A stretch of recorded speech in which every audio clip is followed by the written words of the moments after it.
Welcome to Horror Movies and Beyond. I'm your host, Ivotres. Get ready for a wild, freaky fun, mischief puppets, and hysterical antics with this horror comedy, Frankie Freako. Let's welcome the director who brought us PG, Psycho Gorman, Steven Kostanski. Thank you for joining me. Thank you very much for having me. I did not expect the fun, the wild, the crazy. It was glorious. It really was. Yeah, I feel like people presenting this as a horror comedy is a little inaccurate because it's basically just a straight up comedy, like just a wacky comedy. Lists with other actual horror movies is insane to me because there is nothing scary about this. It's basically a movie for children at this point. Are you sure it's for children? I mean, I think so. I mean, I know Kid Steve would love it. I'd enjoy it as a little kid for sure. Well, you know what? Back in the day, I've seen a lot of things, so I guess any kid could watch anything now. I mean, I grew up on stuff like Beetlejuice. Just Tim Burton stuff in general gets pretty dark and heavy, and even Ghostbusters, the Super Mario Brothers movie, Masters of the Universe, like all that stuff has like dark stuff in it. So I feel like Frankie Freako is kind of like that. It like when it wants to go hard, it goes hard, but it's still like overall kind of polite about it. It's not. I wouldn't call it a crass movie by any stretch. I tried to actually like keep the violence and the language and any kind of nudity like basically non-existent. So I wanted to work as a bit of a gateway horror movie for younger horror fans or potential younger horror fans.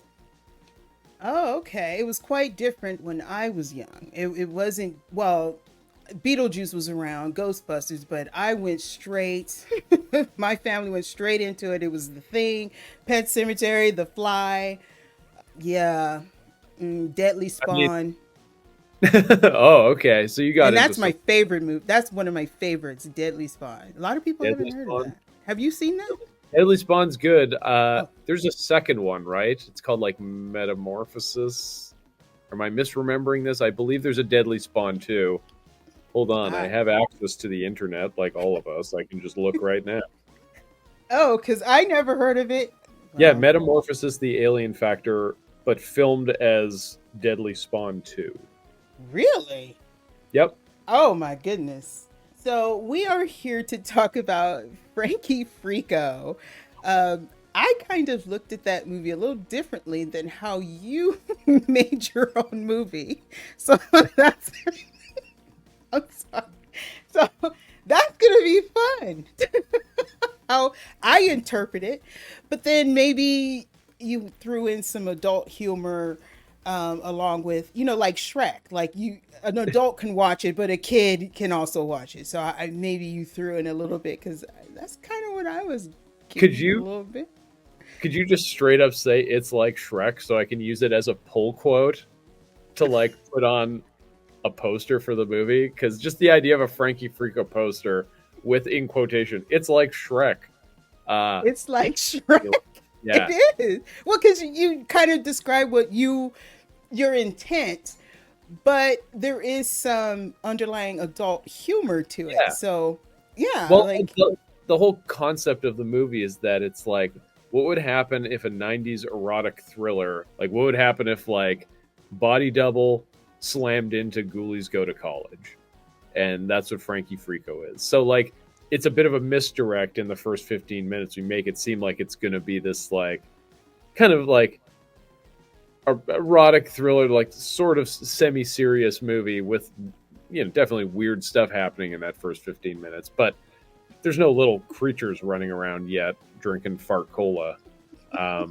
So yeah, the whole point of it is to like pull the rug out from under the audience as much as possible. I try to do it with all my movies. Psycho Gorman definitely does it, where like every 30 minutes or so, you try to pull the rug out from under people, and the movie becomes a different kind of movie because of it, because you don't know where it's going to go.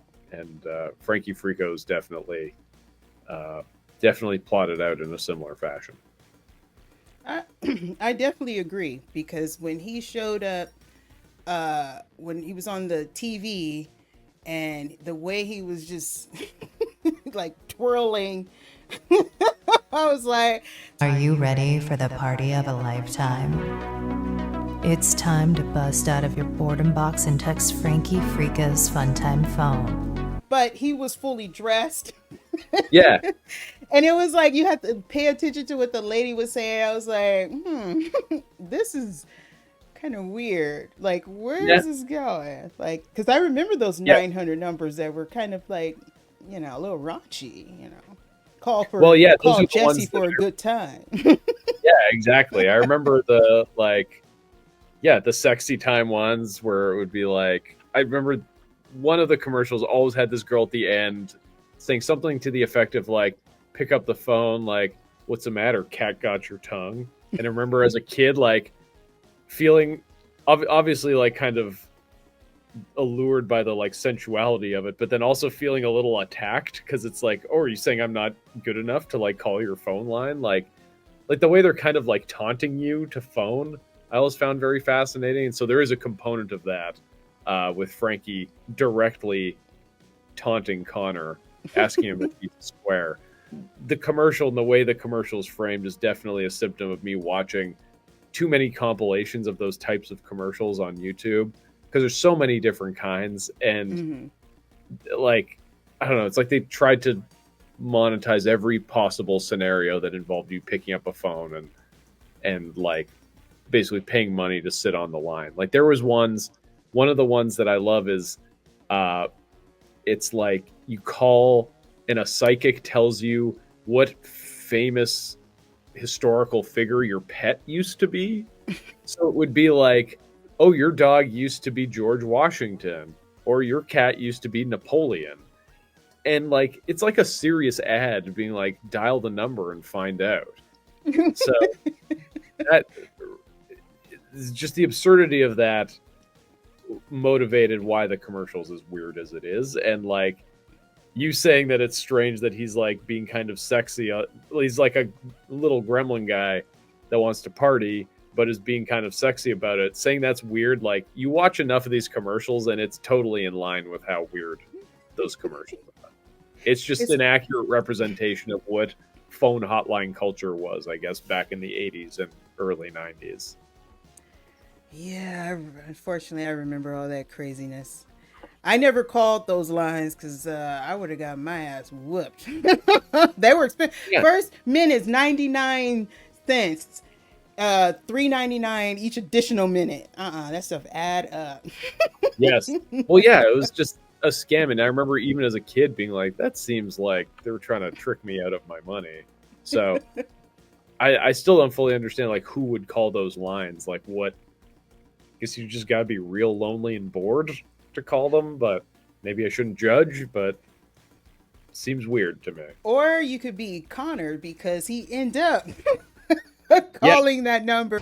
Yeah, buddy. Are you ready? Ready for what? To party, my man. When I was looking at Conor,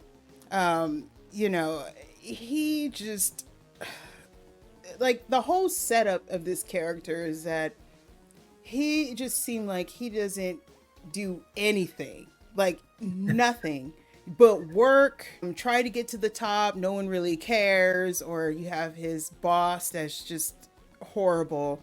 And then I was like, oh, that's the dad from Psycho Gorman. I mean, Connor's in Psycho Gorman as well. He's had a monster, right? Well, he's Cassius 3000, but he's also a cop in the police station scene. He had a bigger scene. He had a whole monologue that got cut out. It was like the first thing I had to cut out of the movie. And so, like, Frankie Freako's a bit of an apology for that, because it was a very funny monologue. And, yeah, I've always thought, like, Connor's so good with humor and just improvising and just making me laugh all the time. And so Frankie is really just a vehicle for that, for Conor to just say funny stuff and get abused by puppets for 82 minutes. And he did get abused, poor guy. But okay, there was something that's puzzling, and I'm not even, this could not mean anything, but in VHS 94, he's Conor, the veggie smasher. And then in this one, he's the same name. And I was like, he Yep. looks the same.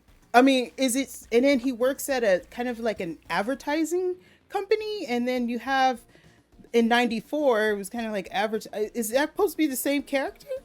Or was that just coincidence? I have put zero thought into that, but now that you say it, I think like maybe it is the same guy. I see no reason for it not to be the same guy. You're not pulling my leg, are you? No, this comes up a lot where people are like, "Oh, I found this connection in your movies," and I'm like, "I didn't think about that." I put that clearly. I'm not putting enough thought into my stories and concepts. Oh, don't say Because everybody else is flagging these things way after the fact. Like Oh. even one of my producers, Pete Kaplowski, pointed out in Psycho Gorman, Mimi's name. She's like a very selfish little girl, and her name's Mimi. Like everything's about me, and I did not consciously do that. I just thought it was a fun name.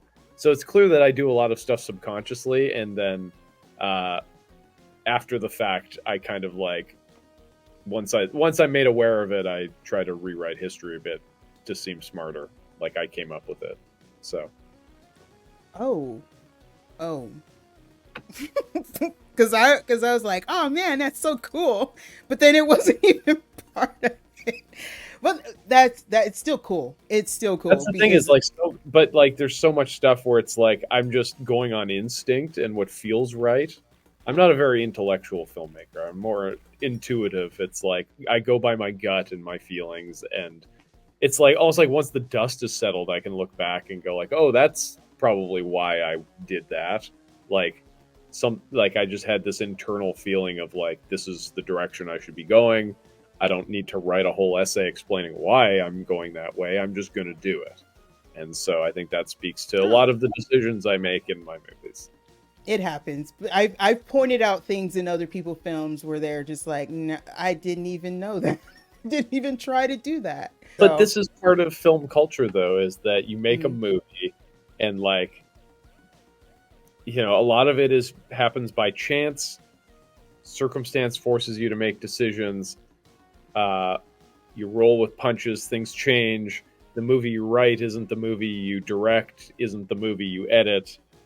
It's such an evolving, fluid process, and then it gets out there, and then people analyze them, and pick them apart and dissect them, and try to find meaning in everything. And that's half the fun to me. Is like you're kind of like psychoanalyzing these like kind of Rorschach paintings that I've made to try and like figure out what psychologically what's going on. So I like that. I like people like picking these things apart and trying to understand them, because I certainly don't understand half of it. I just know it feels good, and I enjoy the process of making movies. So and you could definitely tell in this movie because the puppets, the puppet. Yeah. Okay, Frankie looked like a punk rock pimp, Dottie a cowgirl, and is it Boink?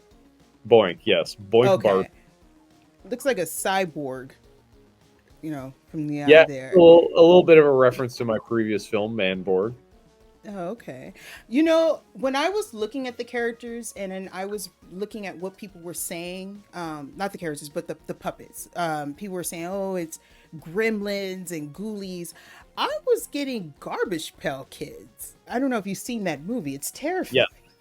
Yeah, it's a nightmare because it's little people in like animatronic heads, and it's really unsettling. They're big. Oh. And also, like, I wanted this to stand out from Gremlins and Ghoulies and Critters in that, like, I wanted them to feel like little people still. Like, I wanted them to have wardrobe and be distinct. Like, obviously, like, early on in the conceptualization of the movie, I was thinking more in Ghoulies terms where they'd be, like, more monstrous, probably, like, not have clothes and, like, more animalistic. But that wasn't as fun to me as the idea of, like, oh, these little guys, like, wear clothes and there's like a level of like professionalism to them, even though they are just little stinkers, you know?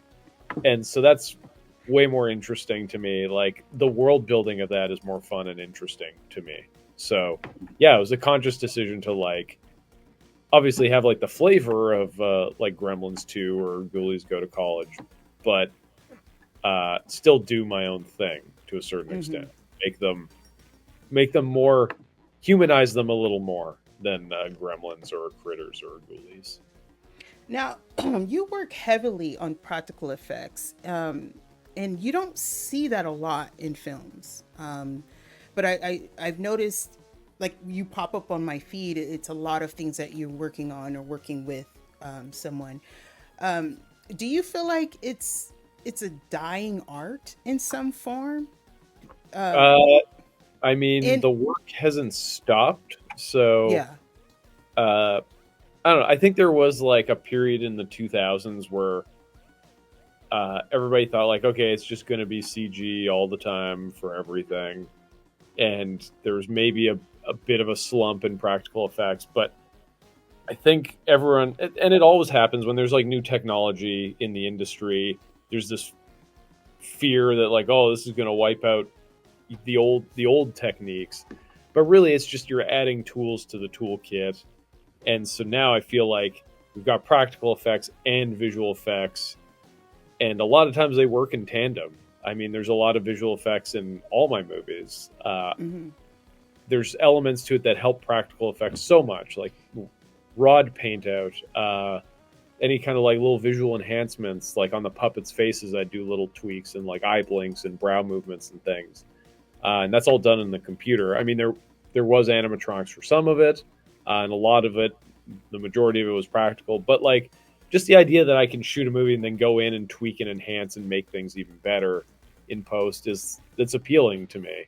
And so while I don't want practical effects to go away, I do appreciate that there are advances in other technologies that only help to enhance the practical side of things. And so I think a proper marriage of the two is the best way forward. You know, I grew up during a time where it was nothing but practical effects 99% of the time.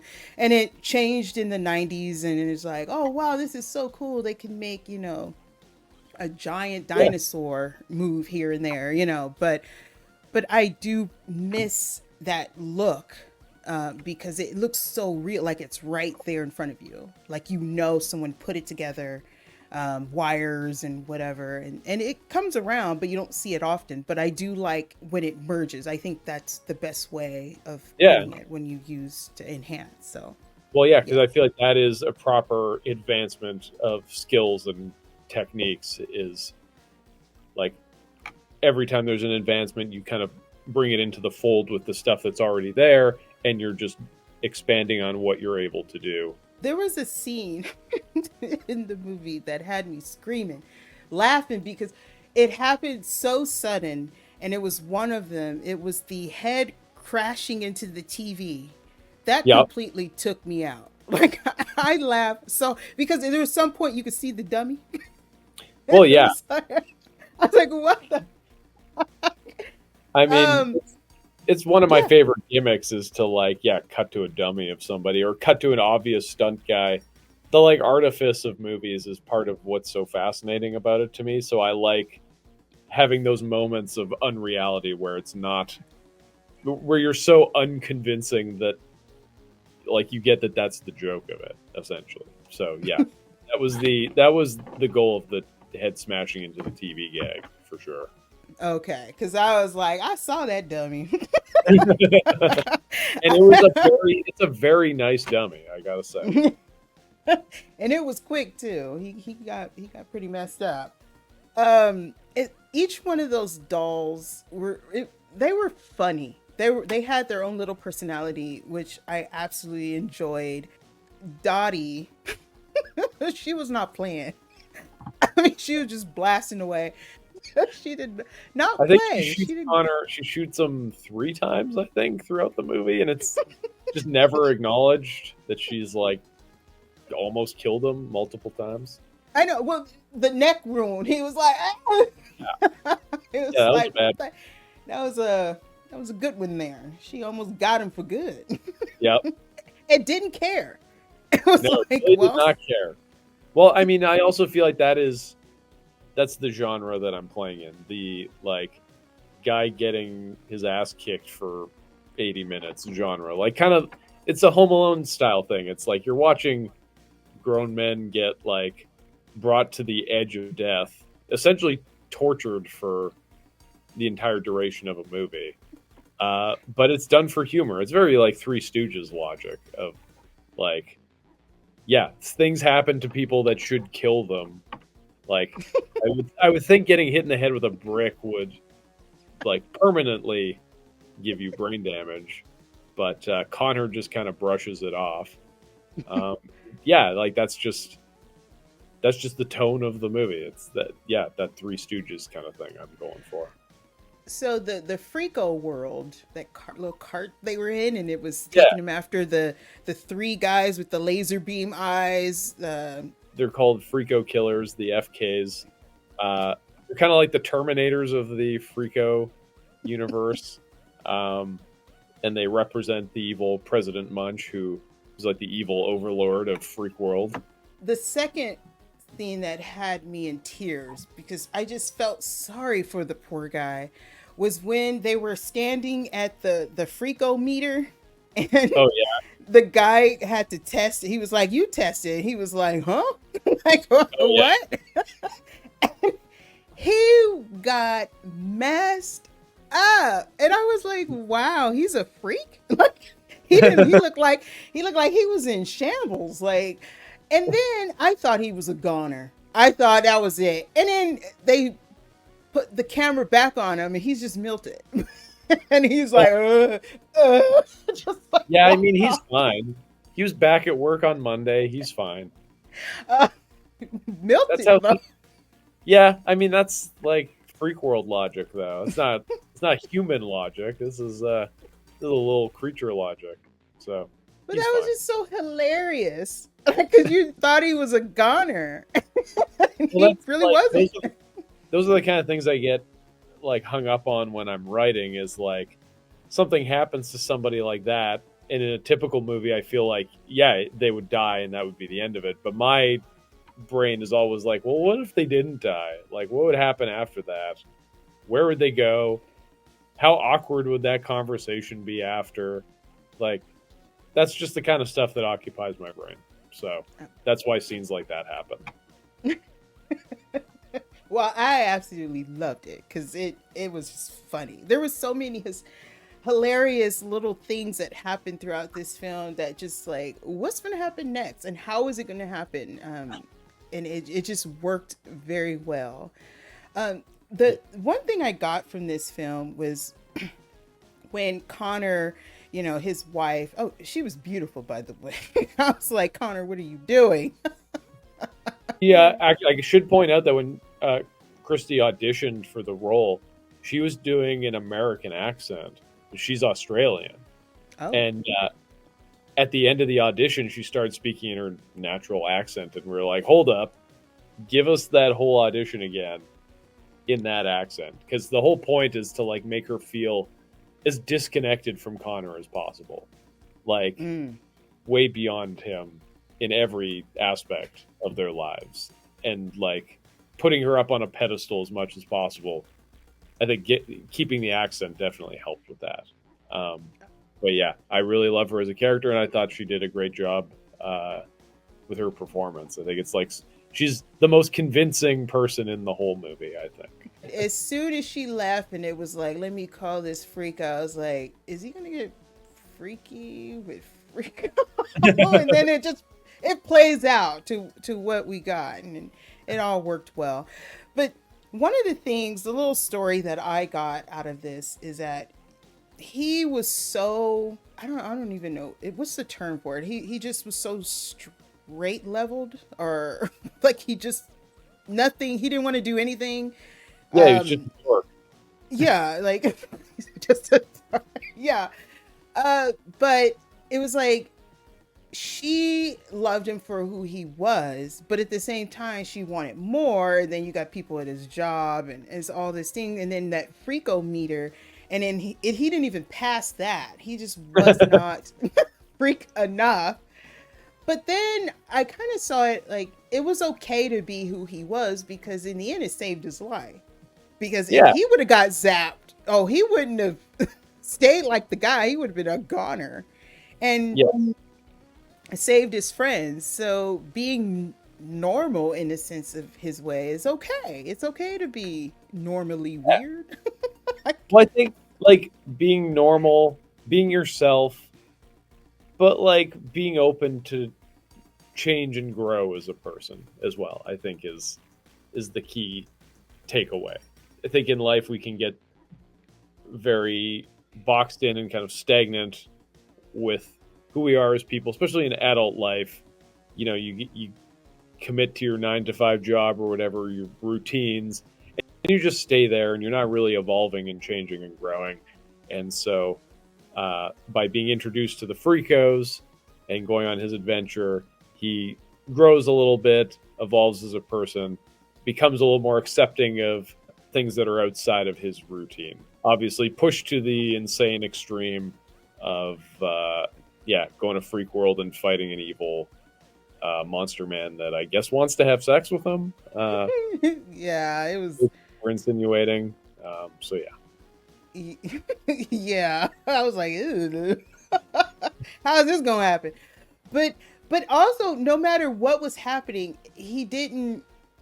He, even though he was kind of forced, like push to these things, he still did it at his own pace, like still kind of open to his own way. Like he just didn't give in, because even though the stuff was happening at his house, he still was like, no. No. And then finally, all right, is that what you want? Let's do it. And it still was stale. Like it still it was like, jeez. Okay, this is the best he gonna do. Yeah, well, exactly. Like, I don't know. I can really sympathize with that. Like, can only get so freaky within the bounds of what you know as a person, right? So, like he's not going to become Frankie Freako overnight. Like, he's going to kind of get freaky within what he is capable and knowing of doing. So, yeah. And then you realize his wife received help from Frankie Freako, and you're like, well, how was she before then? Now she's hot. Like, And she was oh, he helped me back in the day. I was like, oh. Yes, well, that's definitely a story I think we'll need to pursue at some point, because I want to know what her life was like going to gun college with Dottie. I know. I also would love to know what is gun college. What is gun college is a big question mark. So yeah, very curious what their past is. It seems like there's a lot of question marks that need to be answered. A lot. So talking to you for the first time and seeing your direction you were going with this film and your story, I feel like this film had some underlying message from you. Like, is it derived from things of your experiences, like people pushing you to do things, but you did it at your own pace? Because I don't know. I feel like. I mean, the thing you could read into it about me personally is that, like, I am put off by real life adult situations, so I retreat into wacky fantasy worlds. So yeah, I mean that's one way to interpret it for sure. But yours sounds a little more sounds a little cooler than my pitch. That it's more just that I want to work at my own pace and work with what I'm comfortable with. Yeah. So, ladies and gentlemen, he's a little freako. Yeah. Yeah. He's had his experience. Yeah. I've gotten freaky from time to time. Ah. See, that's another video. Yeah. That's a whole separate. That's a whole separate psychoanalysis of me.